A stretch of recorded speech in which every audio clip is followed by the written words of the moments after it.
Hey, welcome everybody. It's GleeCon back here for another episode. We are continuing our way through Chapter 2 of the Chronicles, and in our last episode, things are starting to make an upturn. The old gods had made the initial discovery and forays into Azeroth. They defeated the Elemental Lords. They recruited them to their sides. The Titans showed up, and they first defeated all the Elemental Lords, divided and conquered them. And then they came and destroyed the main old god. It damaged Azeroth, so they backed it up, and then they imprisoned the other three, I want to say, of the old gods. Yogg-Saron, Cthulhu, maybe in Azoth. And now we're going to continue and find out about the Well of Eternity and the World Forges. All right, here we go. For the first time in Azeroth's history, a tentative peace settled over the world. The Titan Forged had banished the chaotic elemental lords to another plane of existence. They had also purged the Black Empire and muted the terrible power of the old gods. Against all odds, Azeroth had been saved. But there was much work to be done. The Keeper's most pressing concern was the horrific scar left behind when Aman'Thul had torn Isharj from the world's crust. A constant stream of volatile arcane energy bled from the colossal rift, lashing out across the world. The Keepers knew that if left unattended, these energies would consume Azeroth over time. The Keepers labored day and night, crafting magic wards around the gaping wound to staunch the escaping lifeblood. Eventually, the tumultuous energies calmed and settled into balance. All that remained of the scar was an immense lake of scintillating energy that the Keepers would call the Well of Eternity. Thereafter, the power of this wondrous fount would be infused in the ailing world, helping life to take root and bloom across the globe. With the wound healed, the Keeper sought to strengthen Azeroth's nascent world soul and stabilize its life force. To do so, Arcadus and Mimron combined their powers to craft the Forge of Wills and the Forge of Origination. These two extraordinary machines would work in tandem, infusing Azeroth's slumbering spirit with cosmic energies. The Forge of Wills would be embedded in the northern reaches of the world, and it would shape the world soul's budding sentience. The Forge of Origination would be installed in the southern reaches of Azeroth, and it would regulate the rhythms of the deep earth and fortify the world soul's form. After these two machines were constructed, the Keepers went to work. Odyn oversaw efforts to install the Forge of Wills within a vast northern mountain range that would become known as the Storm Peaks. The Pantheon appointed Odyn the prime designate for his valorous deeds in the war with the old gods. The task of watching over Yogg-Saron's prison and maintaining the Forge of Wills would fall to him. Odyn and the other Keepers immediately began building the great fortress of Ulduar to serve as the main bastion of the Titan forged on Azeroth. The fortress would house not only Yogg-Saron's prison, but also the Forge of Wills and other machineries of the Keeper's devising.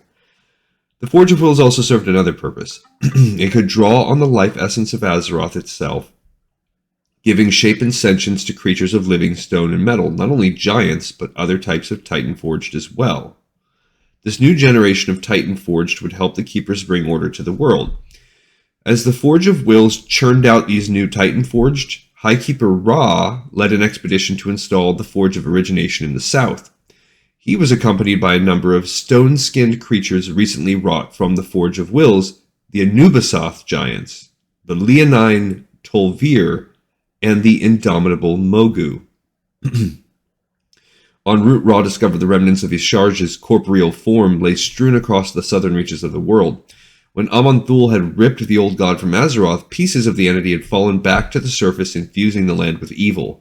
The largest intact piece of Isharj was the old god's icy heart, a mass of diseased flesh seething with void energies. Rather than destroy the heart, Ra built a subterranean vault to contain it and neutralize its evil. He, along with the other Keepers, knew that studying the heart could help them understand the nature of the old gods and other void creatures. Ra charged his Mogu followers with watching over the Vault of Isharj. They would guard and care for the surrounding land as well. Ra then continued his expedition and traveled west. There he and his followers embedded the Forge of Origination in the land. The earth rumbled beneath Ra's feet as the gargantuan machine churned to life. The High Keeper soon sensed that the twin forges were working in synergy, sending healing energies through the heart of the world. Ra and his followers erected a sprawling fortress around the Forge of Origination.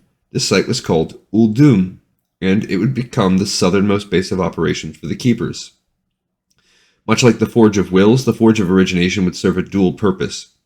In the event that Azeroth's flora and fauna succumbed to corruption, the incredible energies stored inside the Great Machine could be unleashed to eradicate all life on the world, allowing it to start anew.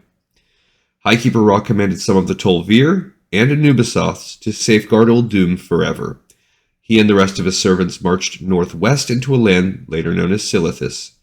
This arid and inhospitable region was home to the subterranean prison that housed the old god Cthulhu. Ra and his allies labored to expand on the prison, ultimately constructing the mighty fortress of Ahn'Qiraj. After the task was done, the Highkeeper ordered his remaining Titan Forge to safeguard the stronghold.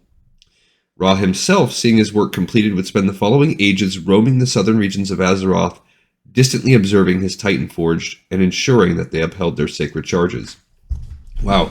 Okay, we have a lot of cool stuff to get into that's relevant now. Okay, so like we said, we have banished them and we've decided to create these two machines, the forges, the Forge of Wills and the Forge of Origination, themselves big in various expansions in World of Warcraft. So up north in what becomes Northrend, okay, first of all, the Well of Eternity that's what eventually, I don't know if it has already broken the Pangea of the original Azeroth, but it's definitely created a big gaping hole in the middle, and what we know will eventually split off, send Northrend north, create the Eastern Kingdoms, create, I guess, the left side, I don't know why that's Kalimdor on the left. Actually, I think Pandaria is to the south, gets snapped off, and that kind of meshes the tracks with what they were talking about with the Mogu, and then Kul'Tiras and stuff like that as part of the Eastern Kingdoms. So we have that. We have Odyn, which we know he does the Storm Peaks. We know all about the Forge of Wills up there. Those are instances that you can do. And they even mention the Storm Peaks by name. Yogg-Saron's prison, we know that in Dragonblight there's a lot of the insectoid creatures that are there. So this is all, and Ulduar, the instance that you can run up there. So all of that, boom, is established here. Kind of retrofitting that stuff a little bit.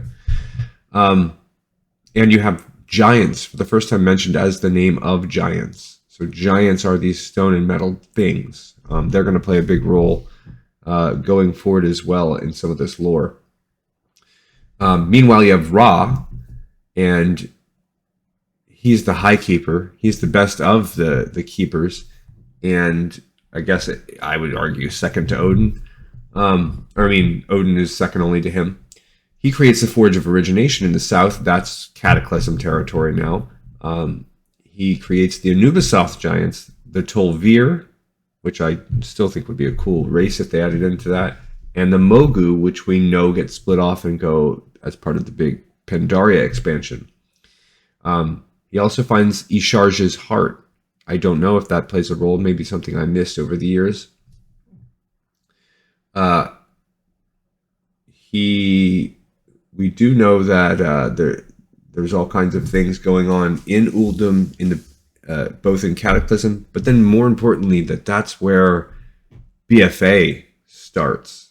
So they rebuild this prison more in Uldum. They put the Forge of Origination in that land.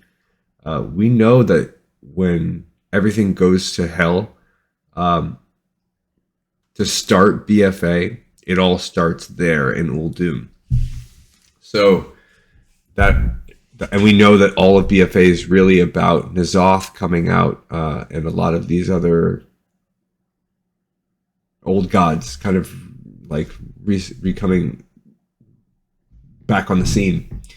We also talk about Uldum and how that was named. So these things that we've kind of touched at in some of my other commentaries on the other videos, they're being hard and fast established now. He then continues to go on, and we're officially mentioning Silithus for the first time, and how Cthulhu is there, and how they build Ahn'Qiraj to keep him. and they put more of the Titan Forge there. So, and then it says Ra, then goes on and kind of just wanders the world. So that's really cool. Now we're actually starting to give some identity to the three main continents, especially Kalimdor and Northrend. And we've got things that are touching into almost every expansion. I do think the first two expansions are more directly covered in these Chronicles books, the Classic and the Burning Crusade. But obviously Northrend is tied in large part. Yeah, it's about the Lich King, but there's a big part of it that deals with Yogg-Saron. Cataclysm, we've touched on numerous times all throughout. They've built a lot of that up. And now we even have a little bit of Pandaria tucked in there. Draenor, of course, is crazy talk, time travel. Legion, that's one of the main things we haven't really gotten into very much, although even these little things are still touching into that. But again, we have a lot of big part of what justifies BFA, which if you track these, when this is published, this book 5 years ago, that would be mid BFA. So this is probably being written right at the time when all this things is happening for Battle for Azeroth.